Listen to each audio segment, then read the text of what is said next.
ओडिशा में भीषण रेल हादसा, एक के बाद एक भिड़ी 3 ट्रेनें। आखिर कैसे हुआ खौफनाक रेल हादसा? क्या है तीनों ट्रेनों की टक्कर की कहानी? ओडिशा के बालासोर में हुए रेल हादसे ने पूरे देश को हिलाकर रख दिया है।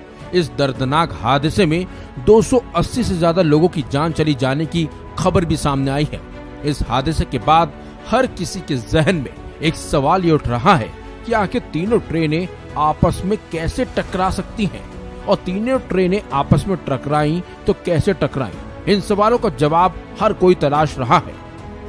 कैसे टकराई एक के बाद एक 3 ट्रेनें? चलिए अब हम आपको बताते हैं ये दर्दनाक हादसा आखिर हुआ कैसे। जानकारी के मुताबिक सबसे पहले ये हादसा बालासोर स्टेशन के नजदीक बहानगा बाजार स्टेशन के पास हुआ। हादसे के समय आउटर लाइन पर एक मालगाड़ी खड़ी हुई थी। हावड़ा से आ रही कोरोमंडल एक्सप्रेस बहानगा बाजार से 300 मीटर पहले ही डिरेल हो गई। यह हादसा इतना भयानक था कि कोरोमंडल एक्सप्रेस का इंजन मालगाड़ी पर चढ़ गया। इसके साथ ही कोरोमंडल एक्सप्रेस ट्रेन की पीछे वाली बोगियां तीसरे ट्रैक पर जा गिरी। तभी इसी ट्रैक पर तेज रफ्तार से आ रही हावड़ा बेंगलुरु एक्सप्रेस ट्रैक पर पड़ी कोरोमंडल एक्सप्रेस की बोगियों से बहुत तेजी से टकरा गई और तीनों ट्रेनें हादसे का शिकार हो गई।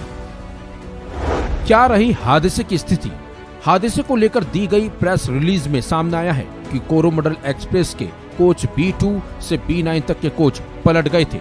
वहीं A1, A2 कोच भी ट्रैक पर पड़े हुए हैं। वहीं कोच B1 के साथ साथ इंजन पटरी से उतर गया और कोच H1 और GS कोच ट्रैक पर रह गए।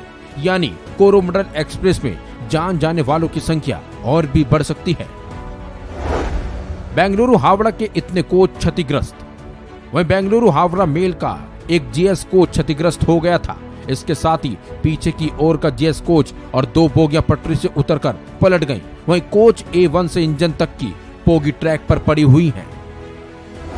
हादसा हुआ, डर गए लोग। इस हादसे में जो लोग बच गए उन्होंने बताया कि टक्कर होते ही एक झटका लगा था और अचानक ट्रेन की बोगी एक तरफ पलट गई और कई लोग डिब्बे से बाहर निकलकर ट्रैक पर गिर गए थे। सुनाई दी धमाकों जैसी आवाज। वहीं स्थानीय लोगों की माने तो तेज आवाजें सुनाई दी थी। एक के बाद एक तेज धमाके जैसी आवाज सुनकर लोगों की भीड़ मौके पर लग गई थी। लोगों की माने तो ट्रैक पर बोगियां पड़ी हुई थी और मौके पर चीख पुकार सुनाई दे रही थी। स्थानीय लोगों का कहना है कि घटनास्थल की तस्वीरें देखकर उनकी भी रूह तक कांप गई थी। इस दर्दनाक हादसे के बाद खुद रेल मंत्री ने घटनास्थल का जायजा लिया और रेस्क्यू ऑपरेशन की जानकारी भी ली थी। बल्कि PM मोदी ने भी इस हादसे पर दुख जताया है। इस खबर में बस इतना ही। अपडेट्स के लिए बने रहिए वन इंडिया हिंदी के साथ।